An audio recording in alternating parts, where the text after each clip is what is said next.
प्राप्त करने के बाद यदि मेरा मरण अस्पताल में हो रहा है तो ये स्वाध्याय का दुष्फल है।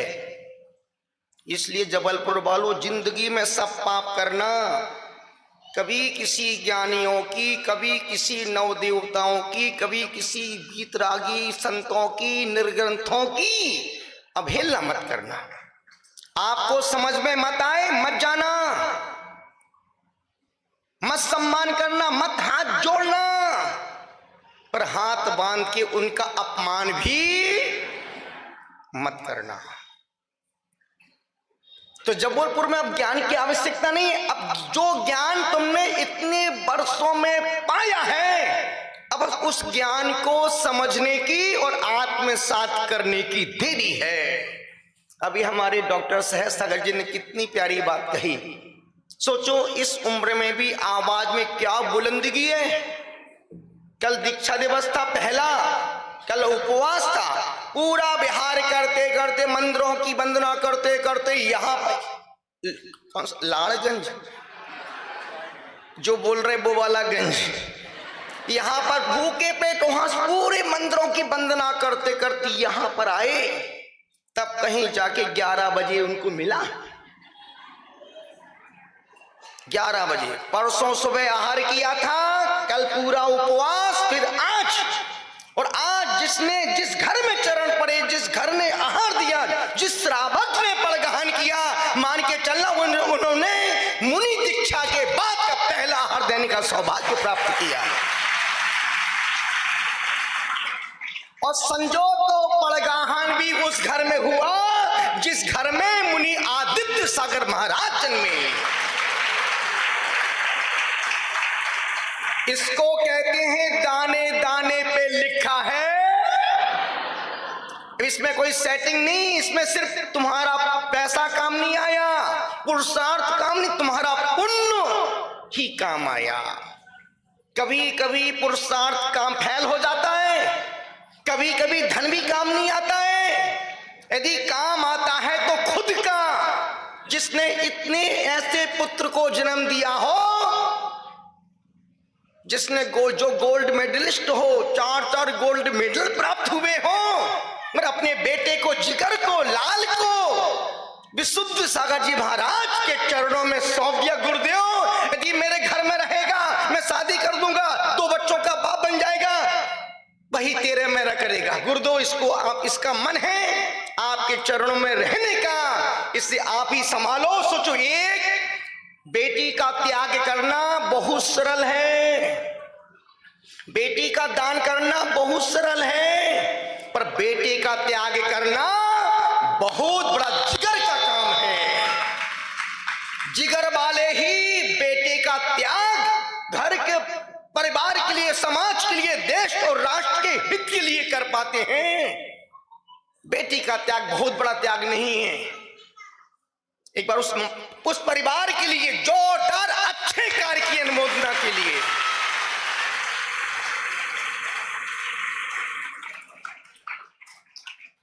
कुंद कुंद स्वामी ने नवयेश मोक्ष मग्गो ना सड्डी गिहि मयाणी लिंगाणी दर्शन नान चरित्राणी मुख मग्गम जुनवित्ती। सम्यक दर्शन, सम्यक ज्ञान, सम्यक चारित्र की प्राप्ति होती है तो बुद्धि से नहीं होती है, विवेक के सद्भाव में रत्नत्रय की प्राप्ति होती है। मूल बात इस गाथा का इतना सा ही अर्थ है, जहां विवेक नहीं है वहां सम्यक दर्शन, और जहां धर्म है और विवेक नहीं है, मान के चलना कि आपकी क्रिया तो हो रही है पर क्रिया का प्रतिफल नहीं मिल पा रहा है। आचार्य ने भक्ति का निषेध नहीं किया है, पर भक्ति भी विवेक पूर्वक हो। आचार्य, किसी भी आचार्य ने किसी कार्य का निषेध नहीं किया, सिर्फ उन्होंने कहा कि तुम कोई भी क्रिया, कोई भी कार्य करो, विवेक पूर्वक करो। मैं आज आपसे एक नई बात बोल रहा हूं, तुम झूठ बोलो, विवेक पूर्वक बोलो, पाप नहीं लगेगा। बेहोशी में सत्य बोलोगे, असत्य हो जाएगा। विवेक पूर्वक किया गया धर्म निर्माण में कारण है, और अविवेक पूर्वक किया गया धर्म पतन में कारण है। अभी हमारी सारी जितनी भी क्रिया हम कर रहे हैं, सुबह उठने से देर रात तक की क्रियाओं में सिर्फ अविवेक ही काम कर रहा है। घर में पत्नी भोजन बनाती है, खीर बनाती है, अनेक पकवान बनाती है, पति खाना खाने बैठता है, एक हाथ में मोबाइल है, बात कर रहा है, खाना भी खा रहा है। पत्नी ने खूब भैंस का दूध मंगाया था, उसको गाढ़ा किया और ड्राई फ्रूट डाले, बढ़िया लंबे वाले चावल बासमती, खूब अच्छी खीर बनाई। पति बात करते करते भोजन कर लिया। पत्नी सोच रही थी कि अब पति बोलेगा क्या भोजन में मजा आ गया, क्या खीर बनाई तूने। पति कुछ नहीं बोला, बात करते पूरा भोजन हो गया, मुंह में पहुंच जाने लगे। पत्नी पूछती क्यों, खीर कैसी लगी। पति क्या बोलता है, खीर थी क्या, मैं समझा खिचड़ी है।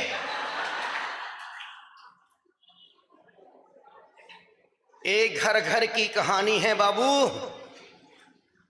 हर व्यक्ति बेहोश में जीवन जी रहा है। आप 10 माला फेरते हैं, भूल जाते हैं, अरे अभी हमने वो वाली माला फेरी थी कि नहीं फेरी थी। फिर आप रिपीट करते हैं नमो रियंत नमो, अरे यार वो वाली माला, वो उस मंत्र की माला फेरी कि नहीं फेरी। आचार्य कहते नहीं, ये सब क्रिया है, पर क्रिया का प्रतिक्रिया नहीं है। आज सुबह जब, और बाकी में जबलपुर आने के बाद तो मेरा दिल ईडन गार्डन हो गया।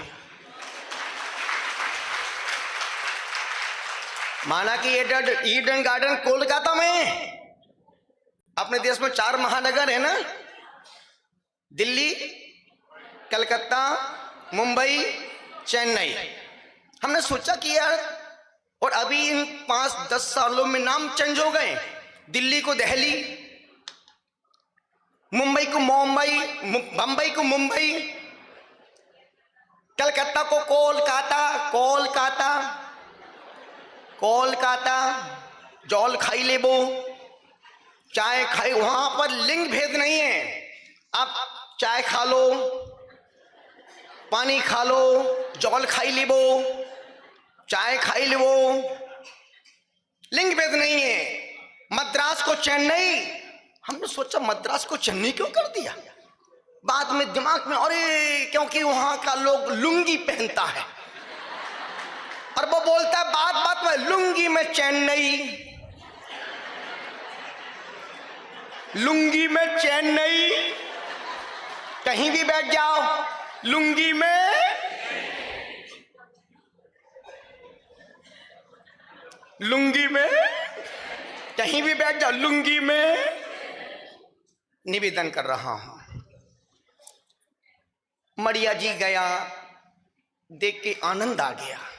वाकई में लग रहा था कि यदि कोई तपस्या साधना करना हो तो इससे अच्छा क्षेत्र दूसरा कोई नहीं है।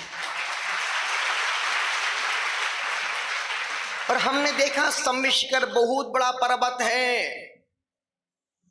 जी दिगंबर जैन समाज का सबसे बड़ा तीर्थ है सम्मिश्कर। दूसरा तीर्थ है, उसके बाद मिनी सम्मिश्कर सोनागिर, तीसरा सम्मिश्कर मिनी सम्मिश्कर गशपंथा नासिक, और चौथा मेरी नजर में जबलपुर की पिसंधारी की मड़िया। इससे छोटा, इससे मीठा, इससे ऊर्जावान क्षेत्र 5वां कोई हमने तो अभी इस 36 साल की मुनि दीक्षा में नहीं देखा। यही कारण था कि जब जैसे हम पहाड़ पर गए, हमारे महाराज साहब पहले से वहां जाके हमने कि महाराज आप कहां से आ गए। अरे बोले गुरुदेव, एक कदम रखा अपनी आप कदम बढ़ते चले गए। पूरा संघ, कोई 75 साल का, कोई 74 का, कोई 73 का, कोई 79 साल का, सबने पहाड़ की वंदना कर ली। निवेदन कर रहा हूं, हनुमान ताल मंदिर को देखा और आज अमृत तीर्थ के पूरे 3 तल्ले दर्शन किए। वाकई में अद्भुत मंदिर बनाया। माना कि नाम अमृत तीर्थ है, पर उसमें तीर्थ की फीलिंग नहीं है। मंदिर जैसा लगता है, पर मूर्तियां बड़ी बड़ी विशाल मूर्तियां।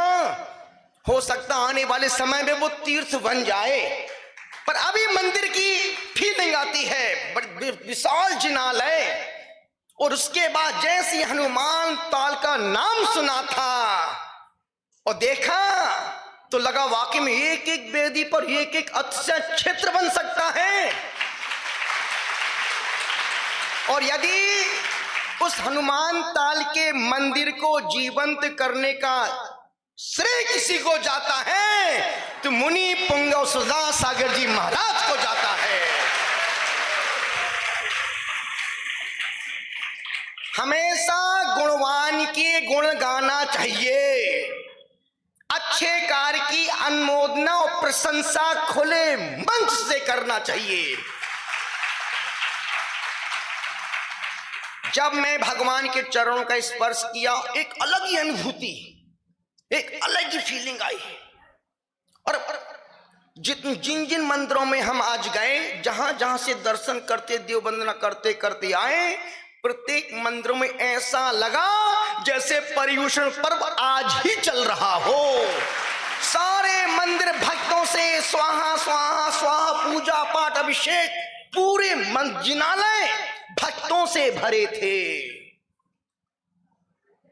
जब हनुमान ताल के मंदिर में आए, आपका से 1 मिनट बचा है, बात समाप्त कर दूं। मुझे मालूम था जैसे ही वहां बैठे भगवान का स्पर्श किया, एक अद्भुत आनंद, अभी भी रोंगटे खड़े हो रहे हैं। मुझे लगा कि सिर्फ प्रक्षाल करना, पूजा करना, क्योंकि आज के हर व्यक्ति के जीवन में, घर में, परिवार में, व्यापार में कुछ ना कुछ कष्ट है, और संपूर्ण कष्टों का इलाज हनुमान ताल का मंदिर है। या यूं कहूं कि पूरे संपूर्ण जबलपुर का सर्वौषधि मंदिर जिनालय यदि कोई है तो वो है हनुमान ताल के बड़े बाबा आदिनाथ भगवान। सर्वौषधि, ध्यान रखना, कोई बात मैं फोकट में हवा में नहीं करता हूं, वही बोलता हूं जो भीतर से निकलता है, और ना मैं खुश करने के लिए चापलूसी करता हूं, वही बोलूंगा जो भीतर से आवाज आएगी। मुझे लगा कि हनुमान ताल का मंदिर, सुबह भी कहा था आप 100 जिनालयों के दर्शन करके आओ और एक हनुमान ताल के, और अब बोल रहा हूं आप 100 अतिशय क्षेत्रों के दर्शन करके आओ और एक बार हनुमान ताल के मंदिर में बाबा के दर्शन करने जाओ। अब आपके काम की बात कर रहा हूं। यदि आप बहुत परेशान हैं, दुखी हैं, चिंताएं, दुख दूर नहीं हो रहे हैं, कुछ मत करो, सिर्फ महीने में 2 बार,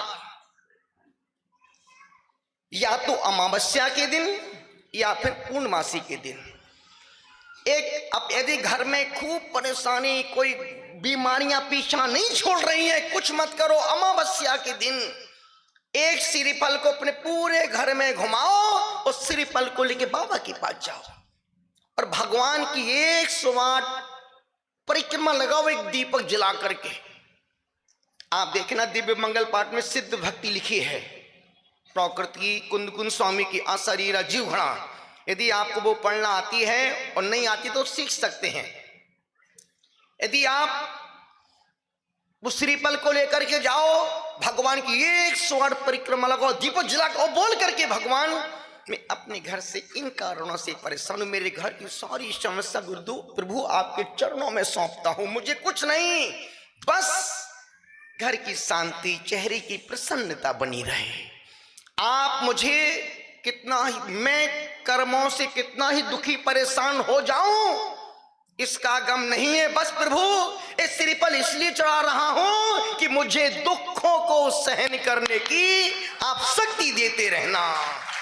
कि मैं कभी धर्म से विमुख ना हो जाऊं, क्योंकि आज की तारीख में सबसे ज्यादा यदि कोई भटक रहा है धर्म के नाम पर तो दिगंबर जैन व्यक्ति भटक रहा है। सबसे ज्यादा भटकने वाला कौम यदि पूरे देश में कोई है धर्म के नाम पर तो जैन व्यक्ति ही है। आप जैन व्यक्ति को शुक्रवार के दरगाह में पा जाओगे। हम अजमेर में थे, एक सज्जन 13 साल बाद है। हमने कहा बाबू तू 13 साल बाद पहली बार दिखा? बोले गुरुदेव मैं अजमेर हर साल आता हूँ। क्या अजमेर किस लिए? बोले गुरुदेव मेरे बहू के बच्चे नहीं हो रहे थे, एक किसी मौलवी ने कहा था कि तू अजमेर दरगाह शरीफ में चादर चढ़ा के आएगा तेरे बच्चे हो। संजोग कहो निमित्त कोई भी बन सकता है। यदि वह व्यक्ति किसी संत के पास जातो बोल जाओ तुम पदमपुरा जाओ भगवान के पास सिर पर चढ़ा के आओ तो बच्चा हो जाता। निमित्त कोई भी वो, संजोग कहो वो वहां गया चादर चढ़ाई और 3 महीने बाद उसकी बहू प्रेग्नेंट हो गई। आज वो अभी फिर मैं लाता मेरे को। बोले गुरुदेव मैं हर साल वहां जाता ही जाता हूं। कभी आपने देखा कोई मुसलमान दिगंबर जैन मंदिर में आ रहा हो? मुसलमान ने कभी धर्म से समझौता नहीं किया, पर हमेशा समझौता करते दिगंबर जैन व्यक्ति। खाने के नाम पर समझौता, त्याग के नाम पर समझौता, कोई कठिन नियम हो जाए तो उसमें गली निकालने का समझौता। सारी गलियां दिगंबर जैन समाज के पास मिल जाएंगी। खाने से सोने तक, सोने से चलने तक, चलने से कमाने तक, कोई कुछ भी हो जाए गलियों का मार्ग निकलता है तो दिगंबर समाज के पास से निकलता है। निवेदन कर रहा हूं, चूंकि अभी मुझे यहां से 5 किलोमीटर कितना जाना है, 6 किलोमीटर जाना, चलना मरना तो हमको ही है। तुम तो गेट के बाहर जाके बोलो जाओ जाओ गुरुदेव, जाओ जाओ गुरुदेव।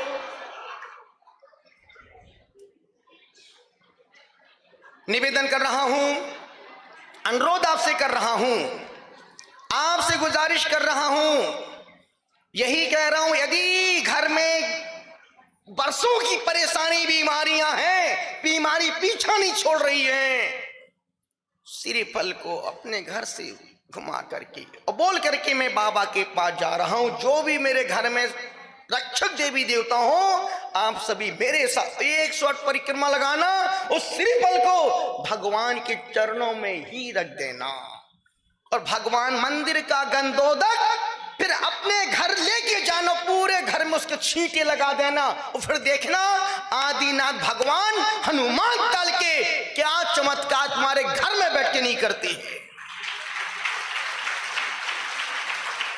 पर श्रद्धा मन में चाहिए, मरा कहो या राम। और एक बात और अच्छी बोल रहा हूं, जो व्यक्ति जिन जिन मंदिरों से जुड़े हुए हैं, जो व्यक्ति, जो समाज जिन कॉलोनियों से, जिन बस्तियों से, जिन नगरों से, जिन मोहल्लों से, जिन मंदिरों से जुड़े हुए हैं, उन प्रत्येक व्यक्ति के मुखिया को उस मंदिर के मूल नायक भगवान की घर में 1 माला रोज जपनी चाहिए। क्योंकि तुम्हारी पहचान तुम्हारे धन से नहीं, संपत्ति से नहीं, तुम्हारे व्यापार से नहीं है, तुम्हारे पहचान है तो वहां के भाई कौन सा मंदिर है लालगंज में, फलाने कौन से भगवान मूल नायक भगवान है। अब सोचो आप किससे पहचान है? हमारी मंदिर की पहचान मूल नायक से है और समाज की पहचान मंदिर से है।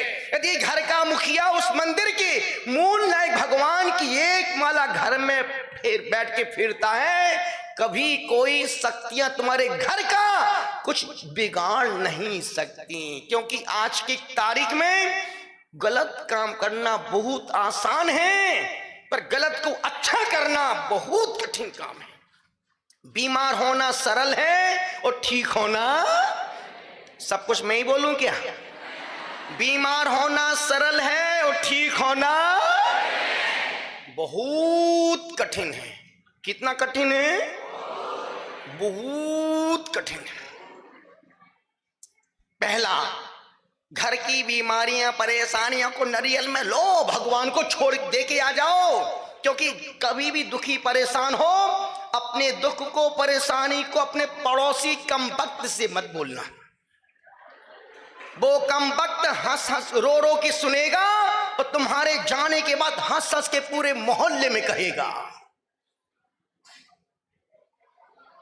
जब कभी मन दुखी परेशान हो, दीवार के सामने बैठ जाना। और ऐसा नहीं सिर्फ तुम भगवान से नहीं, बड़े बड़े आचार्यों ने संकटों के समय में भगवान से प्रार्थना की है।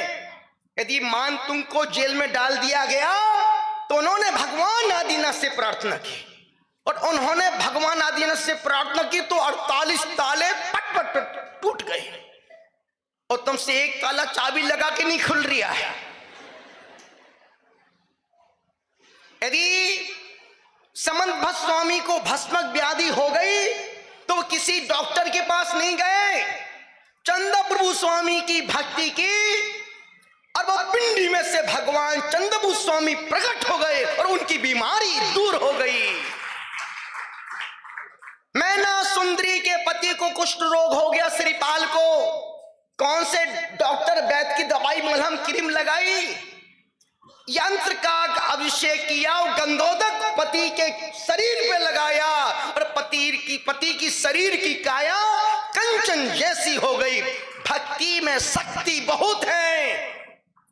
भक्ति की शक्ति तभी प्रकट होती है जब भगवान से अटैचमेंट हो जाता है।